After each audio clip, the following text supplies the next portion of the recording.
کہا جاتا ہے جہاں انسان کا صبر ٹوٹ جاتا ہے وہیں سے خدا کی رحمت شروع ہوتی ہے۔ آج جو قصہ تم سننے جا رہے ہو وہ کوئی عام کہانی نہیں بلکہ ایک ایسے نوجوان کی حقیقت ہے جس نے ریگستان میں اللہ کی قدرت کو اپنی آنکھوں سے دیکھا۔ یہ داستان ہے ہزاروں سال پرانے زمانے کی، جب زمین پر مٹی کے گھر ہوا کرتے تھے اور انسان کے پاس صرف دو چیزیں ہوتی تھیں، یقین اور دعا۔ زمانہ بہت قدیم تھا، ریت کے سمندر جیسے علاقے میں ادریس نام کا ایک نوجوان اپنے بوڑھے والد یوسف کے ساتھ زندگی بسر کرتا تھا۔ ان کی گزر بسر ایک چھوٹی سی کچی دکان پر ہوتی تھی جہاں وہ دن بھر ایمانداری سے ویاپار کرتے۔ گھر میں بس وہی دونوں تھے اور ایک دوسرے کا سہارا بھی بس وہی تھے۔ رات کے وقت جب ہوا ریت کے ذروں کو نچاتی اور آسمان پر تارے جیسے دیے ٹمٹماتے تو یوسف اپنے بیٹے ادریس کو سمجھاتا، بیٹا موت کا کوئی وقت طے نہیں ہوتا، اگر میں چلا بھی گیا تو جان لینا تو اکیلا نہیں رہے گا، اللہ ہر اس دل کے ساتھ ہوتا ہے جو سچا اور صاف ہو۔ ادریس دھیان سے سنتا مگر اس کے چہرے پر الجھن ہوتی۔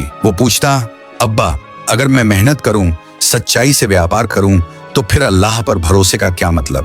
سب کچھ تو میرے عمل سے ہوگا۔ یوسف مسکراتا اور بیٹے کے سر پر ہاتھ رکھ کر کہتا، بیٹا یہی تو نہیں سمجھتا، محنت تیری ہے لیکن برکت اسی کی ہے، اگر تو یقین رکھے گا تو ہر دروازہ کھلا ملے گا۔ وہ دن جب حقیقت بدل گئی، وقت کی ریت پھسلتی رہی اور ایک دن وہی ہوا جس کا یوسف اکثر ذکر کرتا تھا۔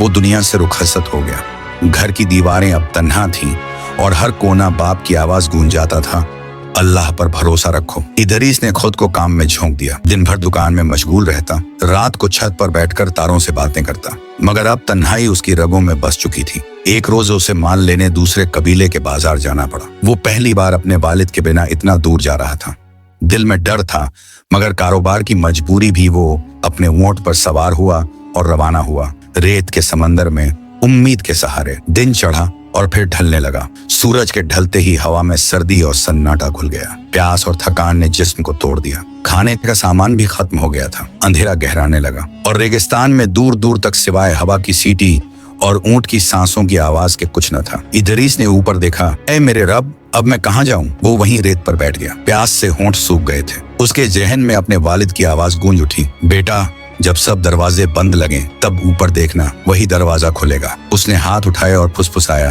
اے اللہ اگر میرے باپ کی باتیں سچ تھیں تو اس ویرانے میں میرے لیے پانی اور پناہ کا کوئی راستہ کھول دے۔ اچانک اس کا اونٹ بوکھلا اٹھا جیسے کسی نے اسے ڈرایا ہو۔ وہ بھاگنے لگا اور ادریس اس کے پیچھے دوڑا۔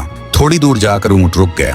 ادریس نے راحت کی سانس لی مگر جب اس نے چاروں اور دیکھا وہ راستہ بھٹک چکا تھا۔ تبھی دور کہیں ہلکی سی روشنی ٹمٹما رہی تھی، دل میں امید کی چنگاری جگی، شاید وہاں کوئی بستی ہے۔ وہ اونٹ سے اترا اور چل پڑا۔ جیسے جیسے وہ قریب پہنچا اسے دکھاؤ وہاں درجنوں مٹی کے گھر تھے مگر سب سنسان، سب بند، دروازوں پر تالے لٹکے تھے۔ خاموشی ایسی تھی کہ سانس کی آواز بھی گونج جائے۔ وہ گھبرایا مگر ہمت کر کے اس گھر کی اور چلا جہاں سے روشنی آ رہی تھی۔ دروازے پر دستک دی، سلام علیکم، کوئی ہے؟ اندر سے بھاری آواز آئی، کون ہے؟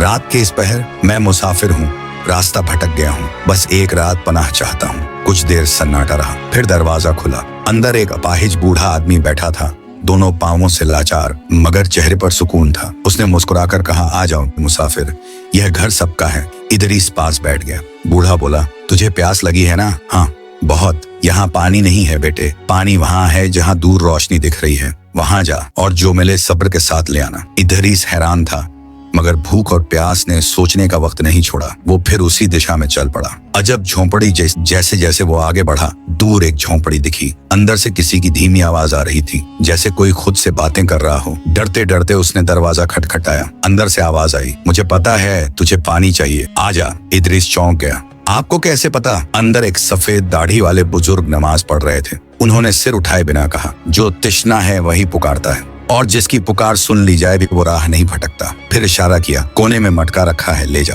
ادریس نے مٹکا اٹھایا اور چل پڑا مگر راستے میں اس کے ذہن میں گونج رہا تھا، یہ شخص کیسے جانتا تھا کہ میں یقین میں کمزور ہوں؟ گھر پہنچنے سے ذرا پہلے ہی وہ اندھیرے میں ٹھوکر کھا کر گر پڑا، مٹکا ٹوٹ گیا، پانی ریت میں سما گیا۔ وہ رو پڑا، ابا اگر آپ ہوتے۔ لاچار ہو کر وہ واپس لوٹا۔ مظلوم بوڑھا مسکرا کر بولا، کیا پانی نہیں ملا؟ ملتا تو تھا پر میں سنبھال نہ سکا۔ بوڑھا آسمان کی طرف دیکھتا ہوا بولا، اے میرے رب